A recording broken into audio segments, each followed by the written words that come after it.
ce matin, ou plutôt à soir, pas ce matin, on va tourner, puis on a commencé la semaine passée sur les démons. L'étude, on appelle ça la démonologie, et puis c'est l'étude des démons ou l'étude des anges déchus.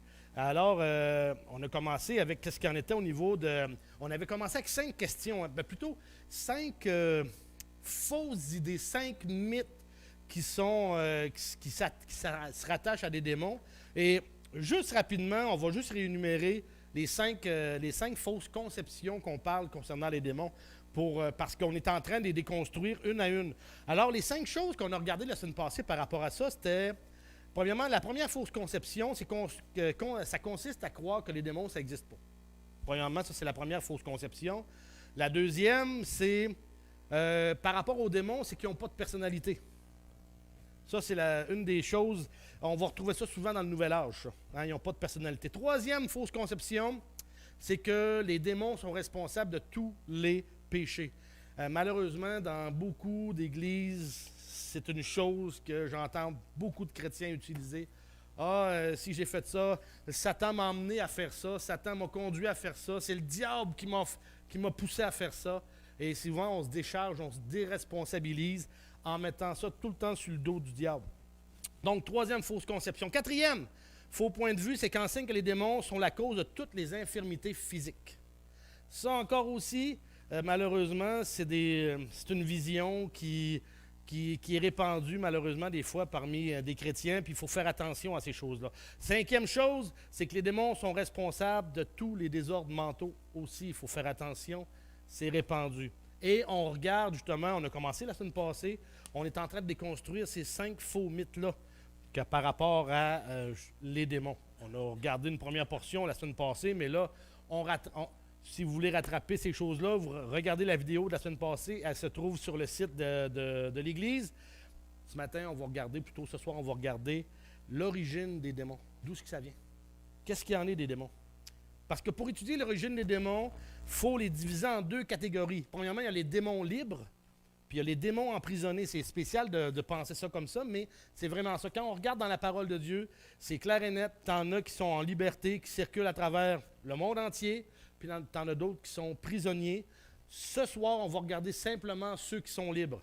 La semaine prochaine, on va regarder ceux qui sont prisonniers. Parce que pourquoi ils sont prisonniers, il y a des circonstances précises qui ont amené au fait qu'ils sont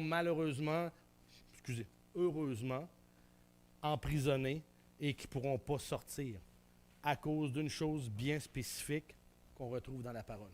Alors, commençons maintenant ce soir avec les démons, ceux qui sont libres. Les démons libres. Alors, premièrement, l'origine des démons en liberté. Qu'est-ce qu'il y en est? Vous savez, la première des choses, vous avez certainement entendu, il y a des gens qui vont dire le mot démon. Il y en a d'autres qui vont dire des anges déchus. C'est quoi la différence entre les deux? Qu'est-ce qu'il y en est? Parce que, premièrement, que ce soit démon ou ange déchu, les deux veulent dire la même chose. Les deux veulent dire la même chose. Des fois, il y a des gens qui ont tendance à faire une séparation entre les deux, mais non, oubliez ça, c'est la même chose. Puis pour justement mieux comprendre que c'est vraiment la même chose entre les deux, il faut reconnaître que le terme ange déchu et démon, c'est ça. C'est ça. Pourquoi que c'est la même chose? Parce que, les démons et les anges déchus ont la même relation avec Satan. Ils ont la même relation. Premièrement, pourquoi qu'ils ont la même relation? Parce que Satan est un ange qui est appelé le prince des démons. Prince des démons. Donc, c'est lui qui est en priorité, c'est lui qui est premier. Parce que le mot prince vient du latin princeps, qui veut dire premier. Donc, c'est lui qui est en tête. Lui qui est en tête. Satan aussi, il y a un ordre ou des rangs de démons bien organisés. Si vous voulez voir qu'est-ce qu'il y en est, est-ce que vous avez votre Bible? Éphésiens 6. Éphésiens 6, les versets 11 et 12. Éphésiens 6, 11 et 12, ce qui est drôle, c'est que des fois, on a tendance, on pense que l'auteur ici, que Paul fait une énumération d'une même personne. Mais non, c'est quand il parle de Éphésiens chapitre 6, les versets 11 et 12. Regardez ce qu'il dit. Verset 11. « Revêtez-vous de toutes les armes de Dieu afin de pouvoir tenir ferme contre les ruses du diable. Car nous n'avons pas à lutter contre la chair et le sang. » Ça, c'est officiel. Ce n'est pas avec des armes physiques. La guerre, tout ça, Ce n'est pas contre les armes physiques. Mais il dit, excusez, nous n'avons pas à lutter contre la chair et le sang, mais contre les dominations, contre les autorités, contre les princes de ce monde de ténèbres, contre les esprits méchants dans les lieux célestes. Il donne une grande quantité, une énumération par rapport à beaucoup d'êtres angéliques, au niveau des anges déchus. Alors, des démons toujours, ou des anges déchus. Mais c'est la même chose. Mais ce que je veux dire par là, c'est que tous ces noms-là, cette énumération-là, si on retourne dans le grec, c'est qu'on voit que c'est une armée structurée. On va dire des lieutenants, des colonels, des capitaines, des généraux, mais ils ont toute leur hiérarchie là, par rapport à ça. Mais c'est la même chose quand on regarde le grec ici. Alors, Satan a un ordre ou des rangs de démons bien organisés. Troisièmement, il est fait mention quelquefois des anges du diable quand on parle des démons ou qu'on parle des anges déchus. On les appelle des anges du diable. Et, dernière chose, ils sont aussi appelés les anges de Satan. Ça, on retrouve ça dans Matthieu 24, Matthieu 25, 41, Apocalypse 12, 7 à 9. Là. Les passages, je ne les nommerai pas parce que vous les avez dans votre fascicule par rapport à ça. Mais les 4 passages qu'on vient de voir, là, ça démontre que la relation entre Satan et les anges, c'est la même qu'entre Satan et les démons, ou les anges déchus, et ainsi de suite. Alors, c'est la même relation. Deuxième chose, c'est que ce sont des créatures de la même nature. Les anges puis les démons, les anges déchus puis les démons, justement, ce sont tous les deux des créatures spirituelles. Point final. Ça, c'est la deuxième chose. Troisième chose, ils ont les mêmes activités. C'est quoi les activités des démons et des anges déchus? C'est qu'est-ce qu'ils recherchent? Ils recherchent à contrôler les humains et à faire la guerre à la fois autant aux humains qu'à Dieu. Ils veulent faire à leur goût, puis ils veulent détruire ce que Dieu a construit. Ils veulent dérégler toute chose. Pas dur, on a juste à regarder ce qui s'est passé dans Genèse. Quand Adam et Ève, on revient tout le temps à la source. Puis qu'est-ce qui se passait dans le Jardin d'Éden avec l'arbre de la connaissance du bien et du mal? Dieu avait structuré ça d'une façon parfaite. Satan arrive, commence à brouiller tout ça, brouiller les cartes. Et Adam a pris une décision, Ève a pris une décision. Et ça a brouillé les cartes pour tout ce qui nous concerne, même à nous. Alors, ils ont les mêmes activités. Et ça s'applique autant aux anges déchus qu'aux démons. Si jamais vous voulez regarder Apocalypse 9, on ne regardera pas ce soir, là. Apocalypse 9, verset 1, 2, verset 11, verset 13, 14, 15. Ça, c'est concernant les anges déchus. Et aussi les démons. Apocalypse 9, 3 à 10, verset 16 à 21. Même principe. Mais les deux signifient la même chose. Quatrièmement, ils habitent dans les mêmes lieux. Dans les mêmes lieux. Et ces créatures-là habitent dans quel lieu, dans quel environnement? Tournez, vous êtes dans Éphésiens? Allez voir dans Éphésiens chapitre 2. Éphésiens 2. Il y en a qui vont dire, voyons, comment ça qu'ils disent qu'ils habitent à cet endroit-là? Quand on comprend qu'est-ce qu'il y en est au départ, vous allez voir, on va commencer. Premièrement, ils habitent dans le même environnement. C'est où? L'air. Éphésiens chapitre 2, verset 2. Oh, moi-même, il faut que je me... Éphésiens 2, 2. Ça dit, commençons au verset 1. Vous étiez morts par vos offenses et par vos péchés dans lesquels vous marchiez autrefois selon le train de ce monde, selon le prince de la puissance de l'air, de l'esprit qui agit maintenant dans les fils de la rébellion. Le prince de la puissance de l'air. Il est dans les airs, dans le ciel atmosphérique. Vous savez, quand Satan, puis là, on regardera plus loin au fur de l'étude, là, quand Satan et les anges se sont rebellés, vous allez regarder ça dans Ézéchiel, dans Ésaïe, on va y venir, pas mercredi aujourd'hui, pas aujourd'hui, mais dans les prochaines semaines. Qu'est-ce qui s'est passé? Ils se sont rebellés, ils ont été chassés. Mais chassés de quel endroit? Chassés du troisième ciel, chassés de la présence de Dieu. Alors, comment je pourrais dire ça? Donc, disons que vous avez votre maison, vous avez le quartier, puis vous avez la campagne. Vous avez juste ces 3 endroits-là qui existent dans votre univers. Si vous êtes chassé de votre maison, vous allez vous retrouver où? soit dans le quartier, soit à la campagne. Parce que c'est le même principe pour les démons. Il y a 3 ciels. 3 ciels. Ils se retrouvent dans le ciel atmosphérique. Alors, s'ils sont chassés du 3e ciel, qui est la présence de Dieu, ben, ils peuvent juste se retrouver dans les 2 autres. Et c'est la raison pourquoi Paul disait le prince de la puissance de l'air. Parce qu'étant chassés du 3e ciel, leur seul endroit de résidence maintenant, c'est les 2 autres. Les 2 autres. Dans les textes bibliques, mon dernier point par rapport au fait que les anges déchus et les démons, c'est la même chose, dans les textes bibliques, ils sont désignés de la même façon. De la même façon. Les textes bibliques font référence autant aux démons puis aux anges déchus, et ils vont parler tantôt de l'un, tantôt de l'autre, mais jamais des 2 en même temps. Jamais des 2 en même temps. Parce que, justement, l'auteur sait très bien que un et l'autre, c'est les mêmes entités. C'est les mêmes entités, tout simplement. Et ça, c'est encore une fois, c'est juste pour les démons en liberté. Ceux qui ont la capacité de se promener d'un endroit à l'autre, sur la terre, et ainsi de suite, et on pourrait dire même dans l'espace. Ce sont des esprits. Et comme on a vu à l'époque de Jésus, quand Jésus était sur la terre, il y a eu beaucoup de manifestations démoniaques à ce moment-là.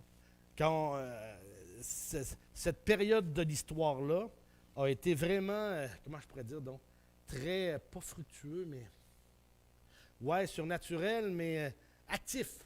Actif au niveau des démons. Parce que Jésus, justement, a eu à en chasser beaucoup. Beaucoup, beaucoup. Mais, que ce soit un ou l'autre, les 2 étaient les mêmes entités. Maintenant, ça c'est, que vous parliez des démons ou des anges déchus, ce sont les mêmes entités. La seule chose pourquoi j'ai élaboré ça ce soir-là, c'est que si jamais des fois il y a des gens qui vous parlent de ça, qui vous reviennent là-dessus, ou bien peut-être vous-même vous étiez en questionnement sur ces choses-là, c'était juste de faire une mise au point pour que vous sachiez que autant démons ou anges déchus, c'est la même chose. La même chose. Maintenant, c'est quoi la conséquence de la chute des anges? Qu'est-ce qu'il y en est là, tout ça? Pourquoi les anges, qu'est-ce qui en est arrivé quand ils ont pris la décision, eux-mêmes, de désobéir à Dieu? On va aller dans Ézéchiel 28. Ézéchiel 28. Vous avez certainement lu ce passage-là de nombreuses fois. Ézéchiel 28, les versets 11 à 16. Ça nous dit quelque chose de très, très, très intéressant sur ce qui s'est passé au ciel, malheureusement, à ce moment-là. Verset 11 de Ézéchiel 28. Ça dit ceci: « La parole de l'Éternel me fut adressée en ces mots. Fils de l'homme, prononce une complainte sur le roi de Tyr. Tu lui diras, ainsi parle le Seigneur l'Éternel, tu mettais le sceau à la perfection. Tu étais plein de sagesse, parfait en beauté. Tu étais en Éden, le jardin de Dieu. Tu étais couvert de toute espèce de pierres précieuses, de sardoine, de topaze, de diamant, de chrysolite, d'onyx, de jaspe, de saphir, d'escarboucle, d'émeraude et d'or. Tes tambourins, tes flûtes étaient à ton service, préparés pour le jour où tu fus créé. Tu étais un chérubin protecteur aux ailes déployées. Je t'avais placé, tu étais sur la sainte montagne de Dieu. Tu marchais au milieu des pierres étincelantes. Tu as été intègre dans tes voies depuis le jour où tu fus créé, jusqu'à celui où l'iniquité a été trouvée chez toi. Par la grandeur de ton commerce. En hébreu, on a traduit par la grandeur de ton commerce en français, mais en hébreu, c'est vraiment très puissant, l'expression qui est utilisée ici. Je vais terminer le verset. Tu as été rempli de violence et tu as péché. Je te précipite de la montagne de Dieu. Je te fais disparaître, chérubin protecteur du milieu des pierres étincelantes. Une des choses qu'on regarde dans Ézéchiel 28, ici, de ce qu'on regarde, le passage commence en disant, écrit prononce une complainte sur le roi de Tyr. Tu dis, voyons, le roi de Tyr, c'est une ville qui existait sur la terre, puis c'était un roi qui existait à ce moment-là, puis pourtant, on voit au fur et à mesure du verset et puis de la suite du passage, voyons, il n'est plus en train de parler d'un roi terrestre. On dirait qu'il a changé d'étage. Il a changé d'étage. Puis cette symbolique-là, justement, fait en sorte que dans Ézéchiel 28, ce passage-là décrit la chute de Satan par une chose au verset 16 qu'on a lu tout simplement tout à l'heure, par l'importance de son commerce. Pourquoi qu'il dit ça? Pourquoi que c'est dit? Quand on regarde la terminologie hébraïque, là, l'hébreu, je ne vous l'apporterai pas à soir parce que c'est plus complexe que moi-même, je suis en train de l'étudier, je n'ai pas fini de l'étudier. Donc, mais la terminologie hébraïque, ici, là, quand il dit par la grandeur de ton commerce, c'est que ça signifie que Satan allait d'ange en ange, OK? En diffamant le nom de Dieu pour détourner l'allégeance des anges envers lui-même. Il faisait sa propagande, il faisait sa politique. Hein? Il était en train de blasphémer, il dit « Hey, si vous embarquez avec moi, là, on va le débarquer de son trône. » Hein? C'était ça, la grandeur de son commerce. Certains anges ont été séduits. Ont été séduits par le mensonge de Satan. Parce qu'il s'est dit au début, regardez ce qui est dit au verset 12. Tu mettais le sceau à la perfection. Tu étais plein de sagesse, parfait en beauté. C'était pas rien, là. Le plus bel ange que Dieu avait créé, un chérubin protecteur qui nous dit au verset 16. Oui, chérubin protecteur. Mais c'était quoi le mensonge de Satan? On a un autre passage dans un autre prophète, Ésaïe 14. Ésaïe 14 nous enseigne quelque chose, plutôt il nous enseigne le discours que Satan tenait aux anges. Ésaïe 14, les versets 12 à 14. Ésaïe 14, 12 à 14. Et encore une fois, on voit un Isaïe ici qui parle de quelque chose, puis à un moment donné, on dirait qu'il change d'étage. Il parle de quelqu'un d'autre. Regardez au verset 12. Te voilà tombé du ciel, astre brillant, fils de l'aurore. Savez-vous que ça veut dire astre brillant en latin? Lucifer. Lucifer. Alors, astre brillant, fils de l'aurore, tu es abattu à terre. Toi, le vainqueur des nations, regardez ce qu'il dit, c'était quoi le mensonge que Satan avait dans son cœur, puis c'était quoi sa propagande face aux autres anges. Tu disais dans ton cœur, je monterai au ciel. Regardez le nombre de je ici. Je monterai au ciel, j'élèverai mon trône au-dessus des étoiles de Dieu. Et quand on parle des étoiles de Dieu, ici, c'est au-dessus des anges. Hein? Au-dessus des anges, au-dessus des étoiles de Dieu. Je m'assiérai sur la montagne de l'assemblée. Ça, c'était le trône de Dieu. Hein? À l'extrémité du septentrion. Je monterai sur le sommet des nues. Et qu'est-ce qu'il dit? Je serai semblable au Très-Haut. Voyez-vous la grandeur du commerce de Satan?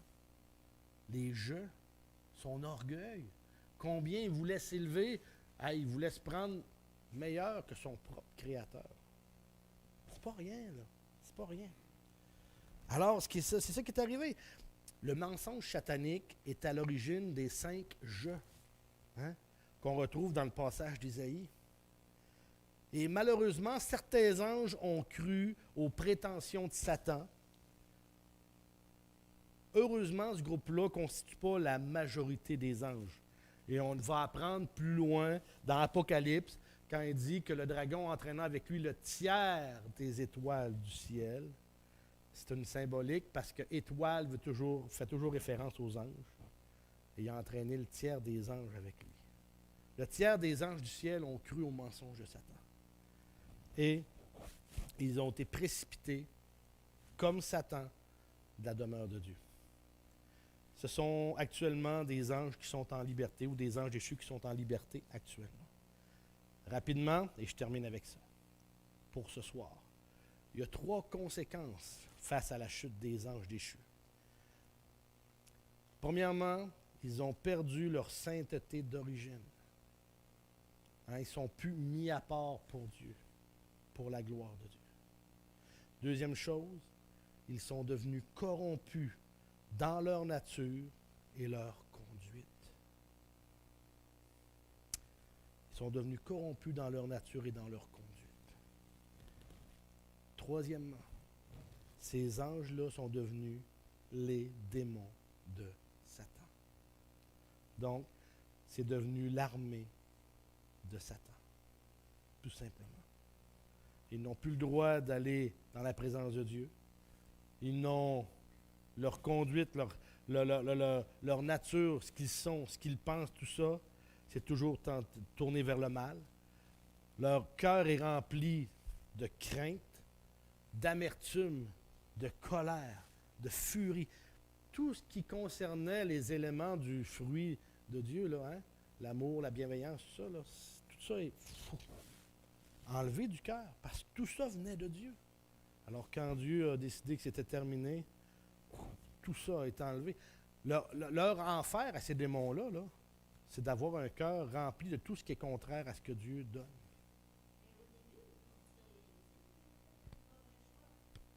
C'est certain que ces anges-là ont eu ce qu'on appelle un test de l'épreuve. Comme Adam et Ève ils ont eu un test de l'épreuve. Tu sais, tout le monde pense, bon, mais pourquoi Dieu a mis l'arbre de la connaissance du bien et du mal, puis a dit à Adam et Ève de ne pas y toucher? Parce que Dieu avait donné à Adam et Ève tous les autres fruits du jardin. Mais ils ont eu un test pour savoir s'ils allaient obéir volontairement à Dieu. Parce que Dieu ne voulait pas des robots.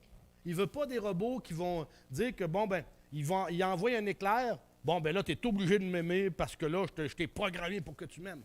Non. C'est la raison pourquoi que c'est volontaire. L'amour qu'on a envers Dieu est volontaire. Jamais qu'il nous tordra de bras pour qu'on puisse l'aimer plus ou moins. On prend chacun nos décisions. Pour les anges, ce fut la même chose. Satan a été testé aussi, mais il a manqué le bateau. C'était quoi son test à Satan? Il était parfait en beauté. Il mettait le sceau à la perfection. Mais plutôt que d'honorer son Créateur, dit Seigneur, merci, merci, il s'est élevé en orgueil. C'est là que ça l'a fait chuter. Et quand lui est devenu le test pour les autres anges, est-ce qu'en tant qu'ange, tu vas écouter la propagande de Satan ou pas? Mais malheureusement, ça a été leur test, puis ils l'ont manqué. Parce qu'il y en a qui ont décidé de suivre Satan. Puis quand ils ont été chassés, c'est sûr qu'ils ont réalisé tout ce qu'il en était. C'est certain. Mais au départ, ils étaient comme tous les anges au service de Dieu, mais ils ont décidé volontairement de désobéir et de regarder à Satan et de l'écouter plutôt que Dieu. Et c'est là qu'a été le test, puis qu'ils ont perdu le test. Voyez-vous comment c'est? C'est spécial. Donc, Dieu n'a pas perdu le contrôle, mais Dieu a mis à l'épreuve chaque être spirituel ou chaque être dans sa hiérarchie. Autant Satan, autant les anges, autant les êtres humains. On a une décision à prendre face à la mise à l'épreuve. Nous autres, notre mise à l'épreuve, c'est quoi ici? Actuellement dans le monde, là? C'est quoi notre mise à l'épreuve à nous? Allez-vous recevoir Christ ou non? C'est ça notre mise à l'épreuve, pour l'humanité au grand complet. Puis après notre mise à l'épreuve qu'on a reçu Christ, maintenant, on est appelé à le suivre et à marcher. Puis ça, c'est une chose qui fait en sorte que chacun prend sa décision de marcher avec Christ. Et prend sa décision de marcher selon l'intensité que son cœur lui dit de marcher. Il y en a qui vont zéler pour la parole, puis Amen, Seigneur grand Dieu, oui, on est impliqué. Puis il y en a d'autres qui vont décider de, bon, je n'ai assez comme ça, puis je reste sur mon siège. C'est comme ça. Point. C'est d'obéir à Dieu, mais de prendre la décision, et ça fait partie de ce qui en est de notre marche spirituelle. Alors, je m'arrête ici pour asseoir, avant, puis on va aller prier. Prions avant. Père éternel, on est devant toi, Seigneur grand Dieu, béni sois-tu. On te prie que tu puisses mettre ta main sur chacun d'entre nous. On t'aime, et c'est au nom de ton Fils Jésus qu'on te le demande. Amen. Amen.